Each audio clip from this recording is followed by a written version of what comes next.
ஆண்டவர் இயேசு கிறிஸ்துவுக்குள் எனக்கு அருமையானவர்களே, நம் ஆண்டவர் இயேசு கிறிஸ்துவின் நாமத்தினால் உங்கள் அனைவரையும் வாழ்த்தி வரவேற்கிறேன்.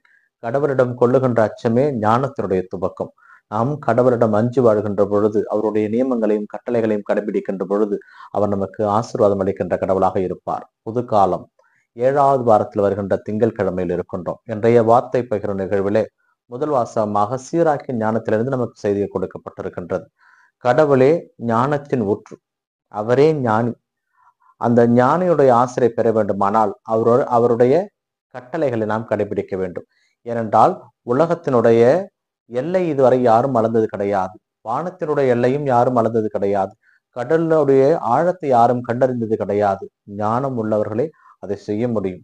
அப்படி அந்த ஞானத்தை நாம் பெற வேண்டுமானால் அந்த ஞானத்திற்கெல்லாம் ஒரு தலைவர், ஞானியாக இருக்கிறவர் நம் கடவுள். இந்த ஞானம்தான் முதலிலே உலகிற்கு வந்தது. கூர்மதி உலகிற்கு வந்தது. அதன் பிறகுதான் அனைத்தும் வந்தது. ஆக இந்த கடவுள் ஞானியாக இருக்கிறார். கடவுள் தான் ஞானம், ஞானம்தான் கடவுள். அந்த கடவுளை நாம் பெற்றுக்கொள்ள வேண்டுமானால் அவருடைய நியமங்களையும் கட்டளைகளையும் கடைபிடிக்க நாம் நம்மை முழுவதுமாக அவரிடம் ஒப்புக் கொடுக்க வேண்டும். அந்த எண்ணத்தில் நாம் வாழ்வோமானால் கடவுள் நமக்கு அந்த ஞானத்தை அருள்வார் என்பதில் எந்த விதமும் சந்தேகம் கிடையாது. இன்றைய நற்செய்தி வாசகத்தின் வழியாக இயேசு கிறிஸ்து தன்னுடைய சீடர்களை கடிந்து கொள்வதை நாம் பார்க்கிறோம்.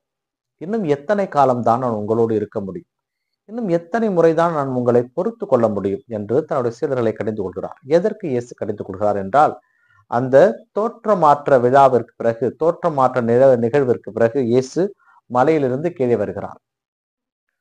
வருகின்ற பொழுது அங்கே சீடர்கள் மக்களோடு வாதாடி கொண்டிருக்கிறார்கள். மறைநூல் அறிஞர்களும் அங்கே இருக்கிறார்கள். மறைநூல் அறிஞர்கள் சீடர்களுடைய அந்த சக்தியை, கடவுள் அவர்களுக்கு கொடுத்த வல்லமையை கேள்விக்குள்ளாக்குகிறார்கள். என்னவென்றால், நீண்ட காலமாக பேய் பிடித்த ஒருவரை அவரிடம் கொண்டு வந்தார்கள்.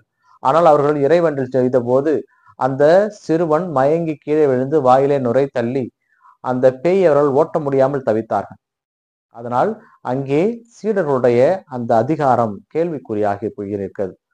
இயேசு வந்த பொழுது அந்த பேய் பிடித்த சிறுவனுடைய தந்தை, உங்களுடைய சீடரிடம் எனது பிள்ளையை கொண்டு போனேன், அவர்களால் ஒன்றும் செய்ய முடியவில்லை, பேயை ஓட்ட அவர்களால் முடியவில்லை, உமக்கு இயலுமானால் எங்களுக்கு இந்த உதவியை செய்யும் என்று அவர் சொல்லுகிறார். பிரியமானவர்களே, இந்த இடத்தில் தான் நம் ஆண்டவர் இயேசு கிறிஸ்துனுடைய எண்ணத்தை நாம் புரிந்து கொள்ள முடியும்.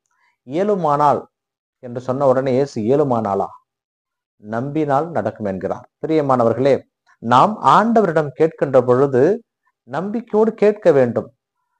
அதாவது யாக்கோப்பு எழுதிய திருமுகத்திலே சொல்லப்படுவது போல, முதல் அதிகாரம் 6வது இறைவார்த்தையிலே சொல்லப்படுவது போல, நீங்கள் கடவுளிடம் கேட்கின்ற பொழுது நம்பிக்கையோடு கேட்க வேண்டும்.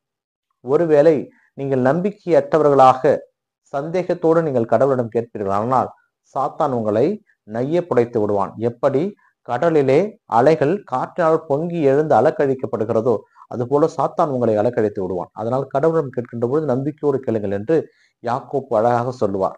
அதைதான் இயேசு கிறிஸ்து இங்கே சொல்லுகிறார். இயலுமானாலா, நம்புகிறவர்களுக்கு எல்லாம் நடக்கும் என்று சொன்ன உடனே அந்த பேய் பிடித்த சிறுவனுடைய தந்தையை நான் நம்புகிறேன், எனது மகனை குணமாக்கும் என்று சொன்ன உடனே இயேசு தலை மீது கை வைத்து ஜெபிக்க ஆரம்பிக்கிறார்.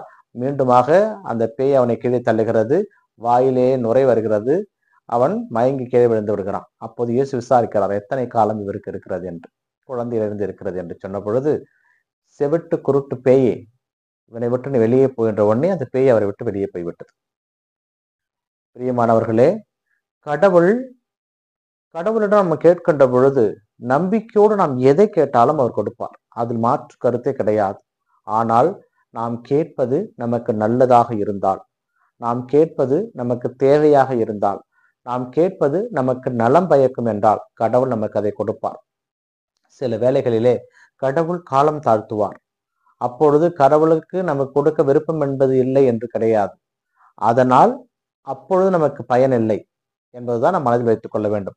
கேட்ட உடனே கடவுள் கொடுத்து விடுவார். ஆனால் அதனுடைய நன்மைத்தனத்தையும் தீமையும் கடவுள் ஆய்ந்தறிந்து நமக்கு கொடுப்பார். ஏனென்றால் நாம் அவருடைய பிள்ளைகள். தந்தை மீனை கேட்டால், குழந்தை மீனை கேட்டால் எந்த தந்தையாவது தேலை கொடுப்பாரா? அது போலத்தான் உங்கள் விண்ணகத்தை உங்களை சாதாரண மக்களே உங்கள் பிள்ளைகளுக்கு நல்லது கொடுக்க நீங்க அறிந்திருக்கிறீர்கள் என்றால் விண்ணக தந்தை இன்னும் அதிகமாக கொடுக்க மாட்டாரா? அதை போலத்தான் நாம் தந்தையிடம் கேட்கின்ற பொழுது அவர் நமக்கு அனைத்தையும் கொடுப்பார். நம்பிக்கையோடு நாம் கேட்க வேண்டும். இந்த இடத்திலே மீண்டுமாக சீடர்கள் வந்து இயேசுவிடம் கேட்பார்கள், ஏன் எங்களால் அந்த பேயை விரட்ட முடியவில்லை என்று. அதற்கு இயேசு சொல்வார், இது இறை வேண்டலினாலும் நோன்பினாலும் மட்டுமே இவ்வகை பேயை விரட்ட முடியும். அப்படியானால் அவர்கள் தங்களுடைய அதிகாரத்தை வைத்து விரட்ட ஆரம்பித்து நினைத்திருக்கிறார்கள்.